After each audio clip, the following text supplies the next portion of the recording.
The imperial city of Aridor sprawled beneath a sky, perpetually hazed by the smoke of 1,000 industries and the gloom of an oppressive regime. Its grand, brutalist towers, once symbols of aspiration, now cast long, suffocating shadows over streets where citizens moved with downcast eyes, their faces etched with a weariness that went soul-deep.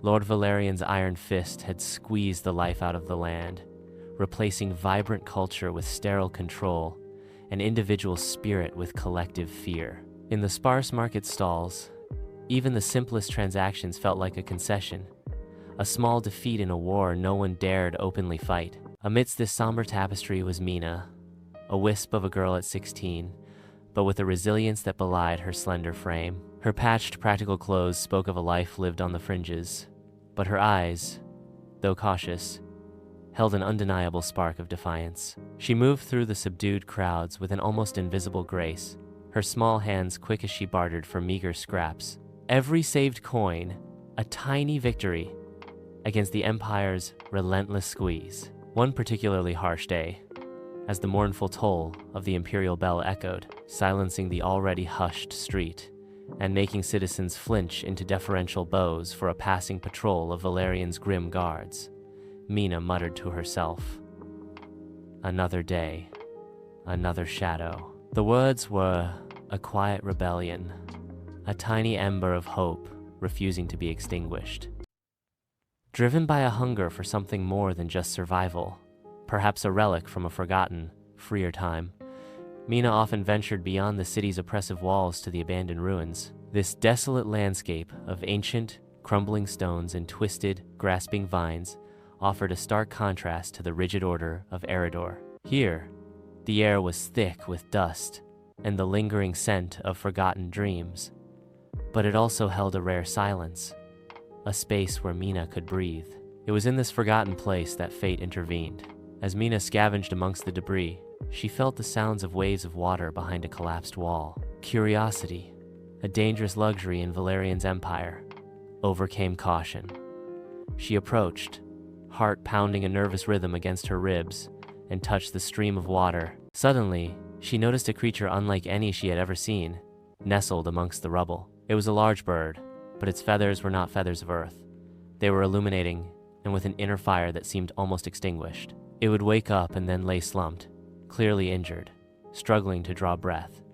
This was Ash, the phoenix, in its most vulnerable, near-death state. Mina's eyes widened, a mixture of primal fear and profound wonder warring within her. What are you?"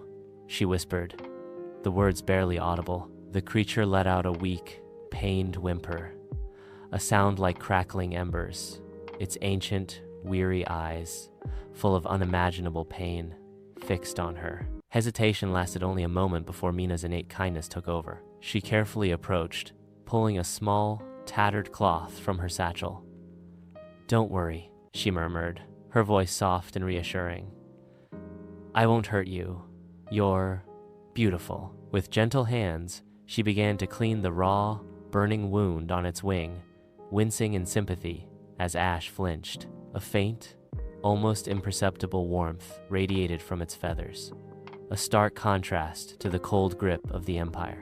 While Mina tended to the injured phoenix, in the heart of Aridor, Lord Valerian sat on his imposing throne, an embodiment of cold, calculating power. His opulent yet stark throne room, adorned with dark stone, cold steel, and heavy banners bearing his grim emblem, was a testament to his absolute control. An aide, trembling slightly, stood before him, delivering grim news. "My lord," the aide stammered, "the latest reports from Sector 7.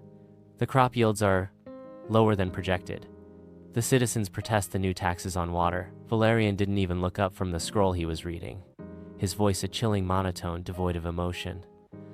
"Insignificant. Their cries mean nothing. If they starve, they merely hasten the inevitable, double the tax, and quell any protests with swiftness. We must maintain order at all costs." Lord Valerian stood up and walked away calmly. The aide bowed deeply, swallowing hard, and scurried away, almost tripping over his own feet. Valerian slowly lowered the scroll, his gaze fixed on something unseen, a faint, almost imperceptible flicker of light crossing his face. Order and control, he murmured to himself, a low, dangerous sound. The only true path. In the shadowed lands of Aridor, where the air itself felt heavy with oppression, we meet Mina, a young soul brimming with a defiant spark that even the Empire couldn't extinguish. We have walked alongside her, seen her navigate a world where every sunrise brought new burdens, and every whisper of dissent was met with the iron fist of Lord Valerian. You have witnessed the crushing weight of Valerian's rule, his philosophy simple yet devastating, order and control. We saw it in the desolate streets, in the faces of the people of Aridor, forced to toil under ever-increasing taxes. A single sigh of discontent, a flicker of unhappiness in a district, and Valerian's response is swift, brutal, and absolute, a doubling of their already unbearable burden. This isn't just about taxes, it's about breaking spirits, ensuring no one dares to dream of a world beyond his iron grip. Every imposed levy, every harsh decree is a reminder that their lives, their very breath, are subject to his will. But even in the deepest despair, hope finds a way. Mina, with a spirit forged in the crucible of hardship, stumbled upon something impossible, something that shattered the order Valerian so desperately clings to. She found Ash, a phoenix, a creature of myth reborn from the ashes of a world that had forgotten magic. Their unlikely bond, forged in a shared desire for something more than mere survival, is a seed of rebellion. It's a testament to the unyielding power of a single individual to ignite change, even when facing an empire built on fear. The first sparks of defiance have been struck. Mina and Ash, a girl and a mythical bird, now stand on the precipice of a revolution that challenges everything Lord Valerian believes in.